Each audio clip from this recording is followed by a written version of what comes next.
Anyway, I want to talk here about the strain. I've looked up everything on Google, on YouTube, and I couldn't find. I saw one thing where it talked about the trailer and the symbolism in it, and that was accurate. But it still glossed over so many things in there. If you had the eyes to see, why were certain things written on walls and subways and in school buildings, and the Bible verses, all having to do with the eclipse and Revelations. Apocalypse means the revealing. The story of the apocalypse is, if you've ever read Plato's Initiation, think of it as an alchemical formula, whereby, in alchemy, base metal lead turned into the base metal of gold, ascending through the 7 stages of which metal becomes refined and reflects more light and becomes more lustrous. And the idea was to apply the process in alchemy, which really did exist and does exist. You have to go through each stage. You can't just turn lead into gold. It has to go through iron and silver and mercury and things like that. So anyway, in the strain, I have to start at the beginning. I watched it because it was by Del Toro, and I don't watch many TV shows. So I watched it because I know he's an initiate. He made Pan's Labyrinth, and I just sensed something about him. I think there were two prominent Jews in Mexico who are in production of movies and things. And so anyway, in the strain, the idea, it's about vampires, but they give it sort of a biological realism and use real science and stuff to explain how it happens and how the transformations occur. And there's this one called the Master, and you don't see him for a while. And the first season and the first book, I read the books also. The books are a bit different, but they give more insight and also less insight than what the series does, having several seasons. Whenever the Master speaks, you want to listen in the first season. He only speaks a few times, but when he says something, it has so much power. And they lost that when they kept adding on to it. But there's more of a mystery in those of which you know the least. When you speak too much or give yourself away, or somebody who is in power puts themselves out there too much, then they become too human. And we like to tear down humans. We like to raise up idols. And then, of course, we like to tear them down, too, if we ever see vulnerability.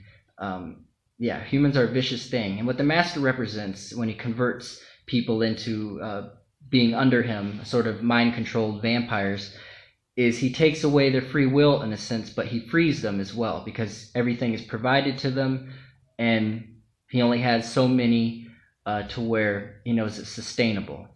The idea in this, there were 7 of them. The Master was the lowest of the 7. They said in the story of the strain that God took, maybe it was Samael. There comes the name Sam again if you watch the other video about American Horror Story.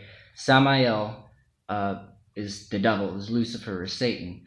He is the highest and greatest archangel, and then he fell. He became in love with his reflection, looked into his reflection, fell in love. The same as Prometheus, who was crucified upon a mountain because he fell in love with man and gave him fire, and which means he gave them a soul. He gave them free will. He gave them the attributes that gods have. So he merged it with, basically primates, which is what we are. And so that redeeming quality, the idea is that we would be suffering and have no eternal life if we didn't have that fire within us that was given by the rebellious angel who fell in love with his own creation, which was man. And that gets into the mystery of Kabbalism and Adam Kadmon, or red man, because clay is red. And clay, just like the Mayans said, dead things are formed from beneath the waters. That's where clay is. And all of existence is seen as existing under the waters. And when creation happened, he came upon the face of the waters. But spirit cannot interact with matter because they're both pure. And so the intermediary was the angel, the Messiah, the messenger, like RNA is in biology. And in the version, sometimes you see Christ walking on water. Before that, it was Isis. She's the woman who, because positive, feminine, positive, masculine, masculine, feminine, positive, negative, alternates, just like the zodiac. And so God, being a masculine, life-giving force, the receptive force is the next, is the next thing. That's the Messiah, or really neither male nor female when we talk about Adam. It doesn't make sense right now, and I'm not going to go into that. But in the strain, the master was cut up. Samael was cut up into 7 pieces and scattered across the world and buried at different sites. That's the same story as Osiris, who was cut up into 13 pieces. 12, which are the zodiac. The 13th is missing. They call it the lost word, or the linga. Symbolized by the obelisk, they tell the profane that the obelisk, like in DC, represents a phallus or a giant penis. But what it really represents is the tongue. That's where we get the word language from linga. And the lost word with a capital W, some say it means reason or whatever, and that's why the Statue of Liberty, Isis, standing upon the face of the waters between the 2 twin towers, just like on the tarot card, holds up the torch of reason while she searches for that lost 13th piece, the last piece. The body of Osiris will be put together when they discover that 13th piece. And some say that that's what Christ was. That's what Manly P. Hall says. And what he's revealing is that this word, or these speakers, as in the Seth book, incarnate every 2,160 years, every turn of the zodiac sign. On March 25th, the sun conquers darkness, because now you have 12 hours a day and night. Now that the sun has conquered darkness, he rises, and on March 25th, he rises in a certain sign. And so 6,000 years ago, when Krishna, who had the stigmata, which the 3 pegs, the Hebrew word va, or the number 6, the 3 pegs in the stigmata is actually 666. The cross represents the body, and Christ represents the divine eternal soul that's attached to the body through those 3 points, is supposedly what it means. And 6,000 years ago in Krishna, what did they worship? They worshipped under the sign of Taurus, the bull, Mithras, under the, I think, Achaemenian Empire, the Persians. And in India, the bulls are sacred. They don't kill cows to this day. That was a very long ago civilization, and those characteristics still carry over. The word bull is where we get the word ball. Abracadabra, the bull, the only bull. Abra or arba is where we get the word orb. And when you draw a heart, even though the heart's not shaped like that, it's a bull's head. And you have the tail with a little triangle on the end, like we put on the devils now, and that's the bull's tail. Sometimes we put an arrow through it. The word arrow, like eros, is love. Then you had the age of Aries, the Aryans. That's where we get the word Iran today. And under there, that's when the Jews and stuff were prominent, and that was when Buddha incarnated. And right around the turn when the sun on March 25th now rose in the sign of Aries. And then next came Pisces, and we draw the symbol of the fish with Jesus in it. And now, 2,160 years later, is Aquarius, and that's why they predict the incarnation of a new Messiah, or somebody who will unite the world better, create a new religion, and the downfall of every empire, according to Arnold Toynbee.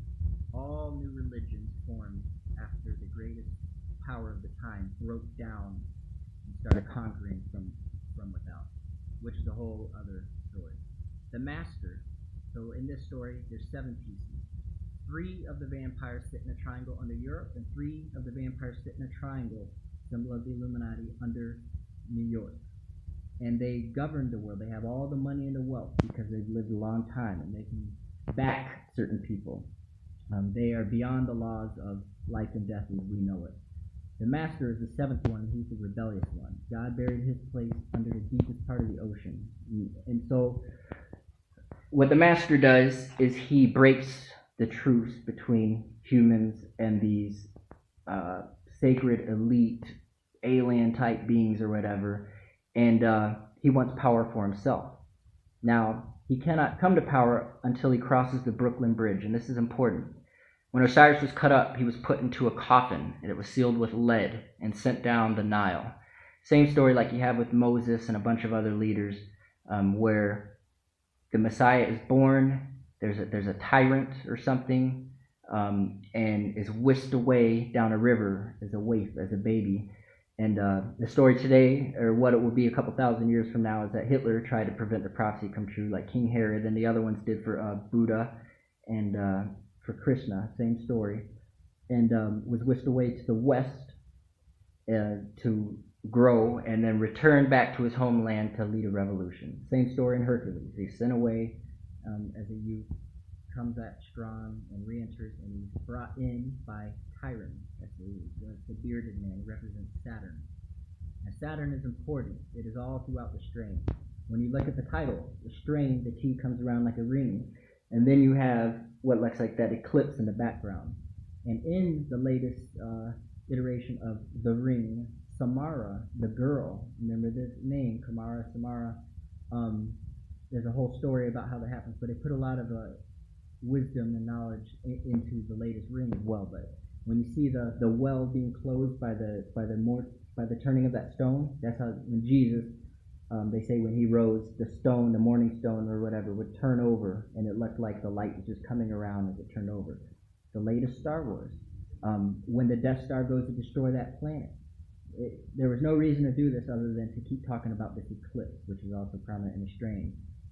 It eclipses the sun before the destruction happens. What they're telling us in all of these is that the eclipse that just happened in the United States was ground zero this time. There are plenty of eclipses every year, but this one was special.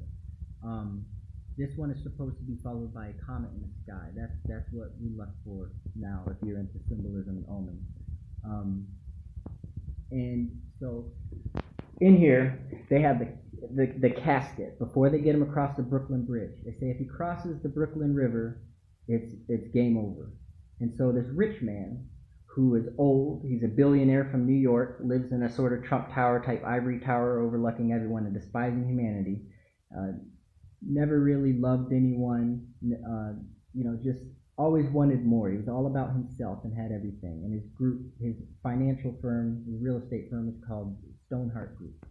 And this old man wants power. He's about to die. He's like 75 or 80 years old, but he still wants more, even though he has everything. And I want you to pay attention because this was in 2014, before we knew Trump was even going to run.